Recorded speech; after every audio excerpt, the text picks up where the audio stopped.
শুভ দুপুর বন্ধুরা। আজকে মেঘলা দিনে খিচুড়ি বা একটা কিছু বানাবো ঠিক করেছিলাম, কিন্তু পরে আবার ডিসিশন চেঞ্জ করলাম। এই যে দেখো ভাত করেছি, আর এই যে কালকে একটু বেশি করে পনির রান্না করে রেখেছিলাম, ওই পনিরটা আছে। তারপরে করেছি দেখো মুসুর ডাল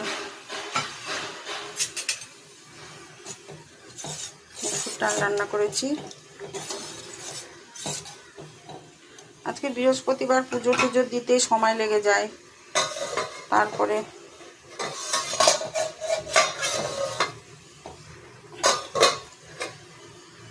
এই যে এখানে দেখো আর একটা জিনিস করেছি, অনেক সবজি রয়ে গেছে, ওগুলো শেষ করতে হবে। এই জন্য এখানে কয়েকটা পটল ছিল, পটলগুলোকে ভালো করে কুচিয়ে নিয়েছি।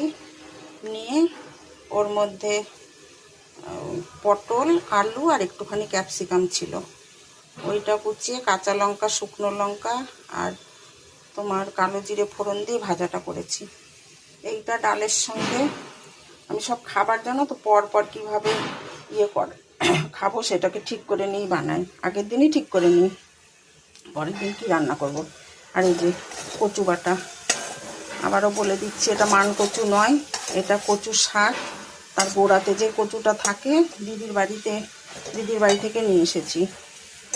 আমি তো যাই দিদির বাড়ি, আর এমনি যাই, আসার সময় ব্যাগ বোচকা বেঁধে নিয়ে আসি। আমার টোটো দাদা বলে, বৌদি আর কি নিয়ে আসছো, গাছ রে এই সবজি, এই খাবার দাবার, রাত্রে এসে রান্না করতে দেয় না দিদি, বলে নিয়ে চলে যা খাবার, দাদা বলবে নিয়ে যা। ওই জন্যে এই কচু নিয়ে এসেছি। আমি বলি টোটোওয়ালা দাদাকে যে ওটা তো আমার দিদির বাড়ি না, আমার বাপের বাড়ি যাই আমি। যাই হোক, তোমাদের সঙ্গে গল্প করতে করতে অনেক শেয়ার করি কথা। এটা সেই কচুটাই বাটা করেছি রসুন দিয়ে, কাঁচা লঙ্কা দিয়ে বেটে নিয়ে, শুকনো লঙ্কা আর কালো জিরে ফোড়ন দিয়ে একদম শুকিয়ে ফেলেছি। শুকনো করেই করি, এর আগে কচুটা একটুখানি শুকনো করেছিলাম, তবু একটু কেমন হয়ে গেছিলো।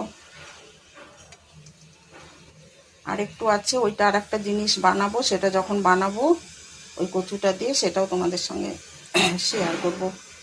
দেখো শুকনো লঙ্কা ফোড়ন দিয়ে ভেজেছি, ঝাঁঝ লাগছে। তোমরা কে কে কচু খেতে ভালোবাসো অবশ্যই জানিও লাইক কমেন্ট করে। আর এই যে বলেই দিলাম, প্রথমে ভাত, তারপরে বাটা খাওয়া হবে, তারপরে ডালের সঙ্গে এই ভাজাটা, তারপরে লাস্টে এসে পনির। আজকে দই শেষ হয়ে গেছে, আবার দই আনতে